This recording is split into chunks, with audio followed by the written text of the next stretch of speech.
Hey guys, it's Chris, which means it's Wednesday, and this week is Favourites Week.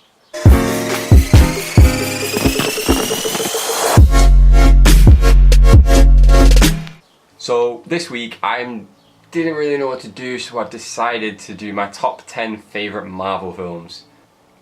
I think there's 22, which I thought would be quite long, and even though I ordered them in 22, I'm just going to do a top 10. Because my top 10 I think is quite fitting, the way it's done. Its start and its finish. It's quite good. This is my list. You might not agree with it. So, yeah. If you don't, tell me why. Leave a comment. And, because I think my list's pretty good, but if it's not, then whatever. My number 10 is Iron Man 1. It's my 10th one because it has to be in the top 10. It's the first film of the MCU, and all the TV shows stemmed from this basically. So there's all that content now for the past 11 years. It's just basically from Iron Man 1. And obviously Robert Downey Jr. is amazing as Iron Man. He is Iron Man literally. Even in when he did interviews and stuff, him as a person, you just look at him and think, yeah, that's Iron Man. Even off camera. But Iron Man 1's a great film. Great way they introed it all, and then obviously the end credits scene with Nick Fury coming in, and we're all like, hello, what's going on here? And then obviously all this stemmed from it. So that's my number 10. Number 9 is Avengers, but not the first. Age of Ultron. So that was the second Avengers film. It was I liked the guy that played Ultron. I think he was quite funny with it. I don't know, it was just a fun film to watch rather than take too seriously, I guess.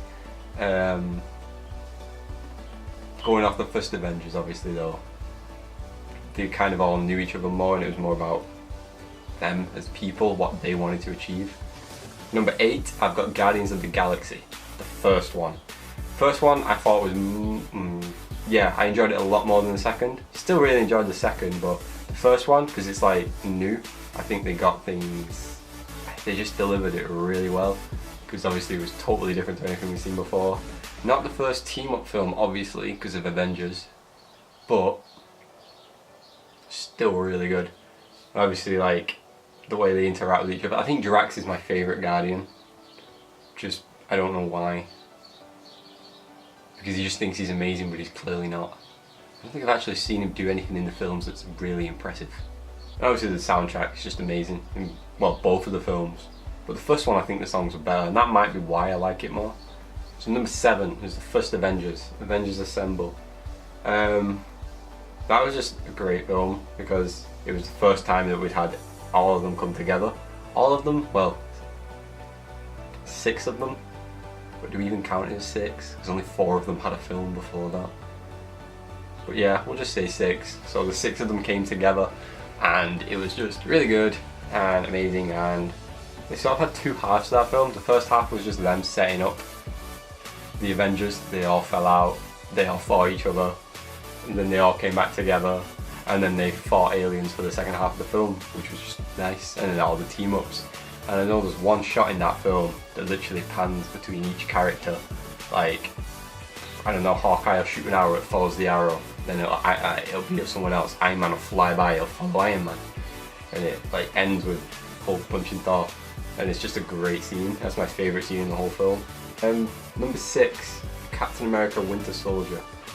Ooh, what a film. That was different to the other films. It was way more serious than the other ones, I think, because obviously it's a whole spy organisation that's been infiltrated by its arch rival and nemesis, whatever.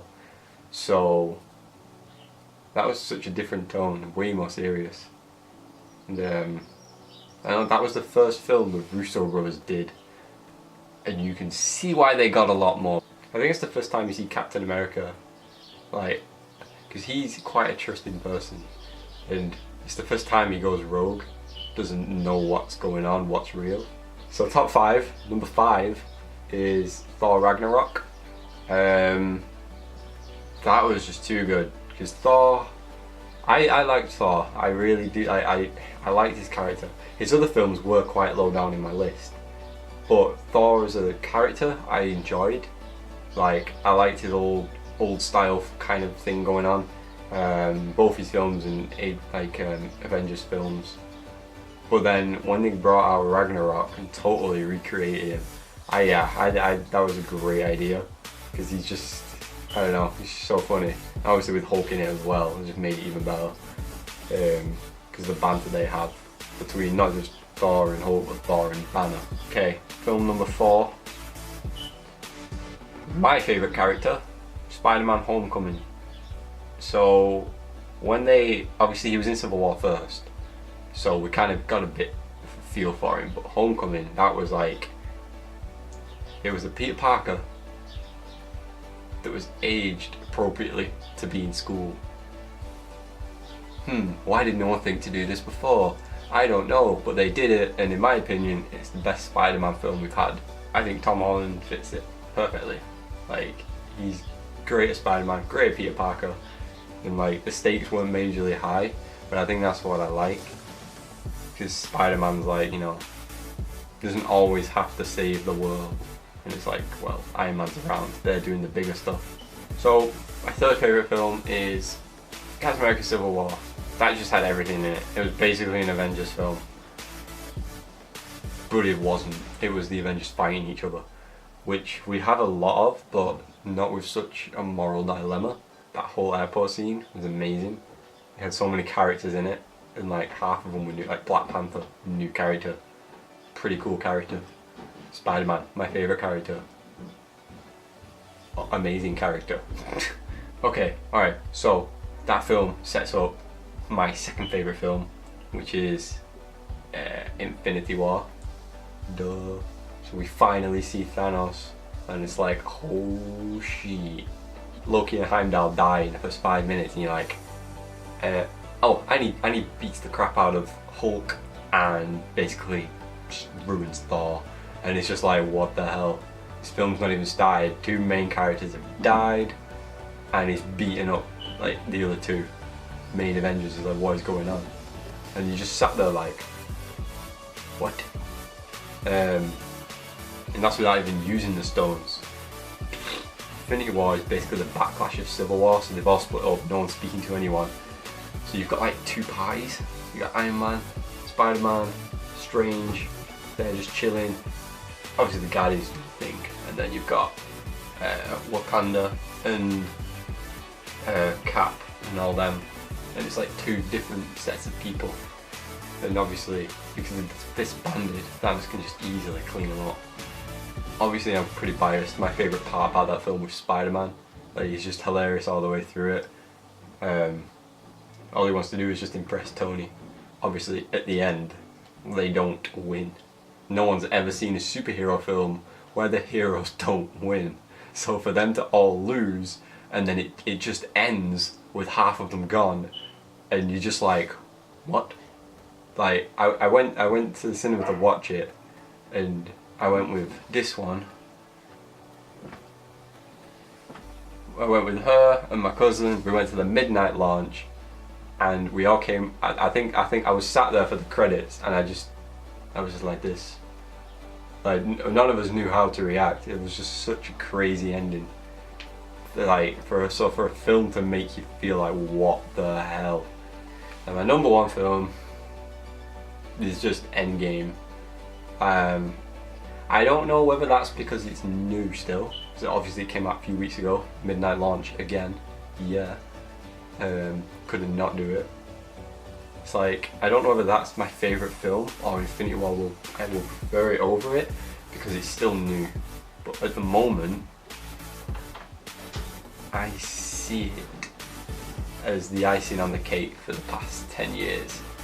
Because everything in that film has, like, I don't know, there were so many callbacks. I don't know, there's so many little like Easter eggs and stuff in there that you see and you're like, whoa. And you're like, yes, I appreciate that. So I feel like people have watched it and say it's not as good as Infinity War are the people that don't follow it as well, in my opinion. Because if you've seen all the films, you know exactly like the whole story and everything, and you watch that film, it's like, damn, they got everything right. Like, everything was right. Whereas if you're watching it, if you've seen a few of them, not really, you know, or you've seen them all but you're not that bothered, whatever, you don't remember most of them, you won't appreciate it as much. At the end, you've got all the characters ever in one fight scene, and you're just like, I honestly didn't know where to look. You start watching it and you're just like, I don't even what is happening. So that's my top 10 anyway. Whether you agree or not, that's your opinion, and I respect that. If you want, you can let me know what you think. If you agree with me, disagree with me, let me know in the comments. Hopefully you enjoyed this, and I will see you next time. Don't forget to comment, like, subscribe, all that usual notification shazazz. And then I'll see you next week. See you later.